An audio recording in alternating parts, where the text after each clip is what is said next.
por meio do procedimento da sua esposa, ao observar o vosso honesto comportamento cheio de temor.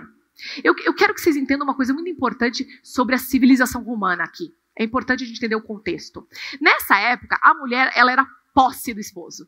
Ele podia fazer o que ele quisesse com ela. Tudo aquilo que ele quisesse, ele achasse justo, ele poderia a qualquer momento desprezá-la ou abandoná-la. E tem umas descrições de divórcio aqui que eu vou contar para vocês vão falar, não é possível. Olha só. Sulpícios Galos, se vocês quiserem botar o nome no filhinho, Sulpícios Galos, nome lindo. Sulpícios Galos abandonou sua esposa porque ela apareceu na rua sem véu. Era um justo motivo para ele, abandonou ela. Antítios Vetus, esse é um nome bonito também. Antítios Vetus divorciou sua esposa, pois a viu conversando com uma mulher livre em público. Esses eram os motivos de divórcio. Públio Semprônio Sofos, definitivamente nome bonito, divorciou sua esposa porque ela foi num jogo público da época, assistir um jogo de esporte. Esses eram os motivos de divórcio, naquela época em que Pedro escreveu essa carta. Então as mulheres elas eram destratadas por romanos, por gregos. Inclusive alguns filósofos gregos falavam que as mulheres elas não precisavam de religião, porque elas não tinham alma. Verdade.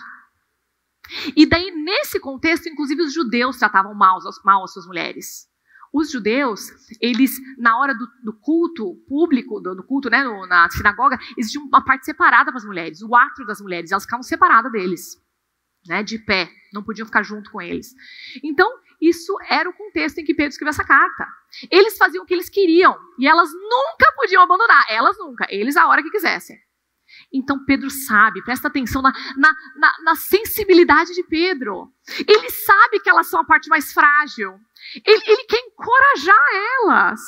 Ele sabe que elas já são mulheres convertidas, então elas sabem que elas têm o mesmo valor diante de Deus que os homens. Elas sabem que são amadas, que foram remidas por Cristo. E ele fala para elas assim, nesse contexto aí, onde você pode ser abandonada a qualquer momento, seja corajosa. Testemunhe com a sua vida a quem você imita. Corre o risco de você ser abandonada assim, minha amada irmã, mas viva como espelho de Cristo.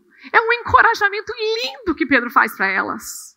E o termo aí usado é ganhar o esposo, que é a ideia de mudar o marido de time, ganhá-lo para Cristo, convencê-lo, né?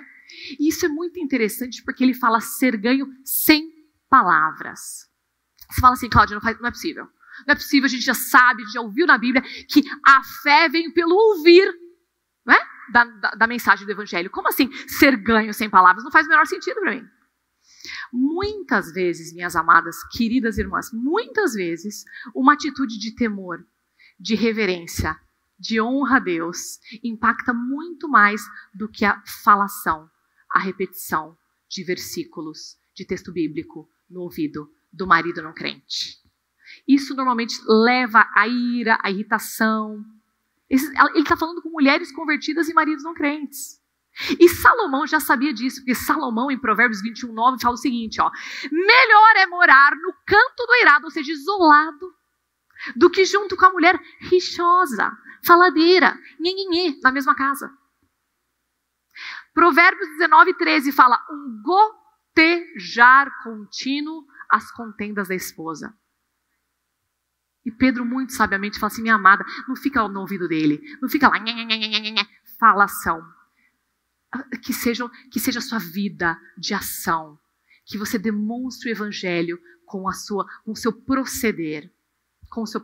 E esse honesto comportamento é isso, é pureza, é limpeza, é piedade.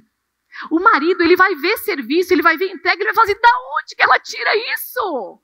O que motiva essa mulher? Como é que ela mudou desse jeito? Como pode? Eu distrato ela e ela faz isso. O que aconteceu? E Paulo diz a mesma coisa em 1 Coríntios 7:13. Escuta só. E se alguma mulher tem marido incrédulo e ele consente em habitar com ela, não se separe dele. Porque o marido incrédulo é santificado pela mulher. E a mulher incrédula é santificada pelo marido crente. Muitas vezes, minhas queridas, muitas vezes um bom procedimento em silêncio grita a mensagem do evangelho. Um bom procedimento em silêncio grita. Porque isso é evangelho vivido. É evangelho testemunhado com a sua vida. Evangelho demonstrado. O que me leva ao terceiro ponto. O terceiro ponto da submissão é o desenvolvimento de um caráter piedoso. Ou seja, Pedro está falando assim, ó, cuida do seu coração.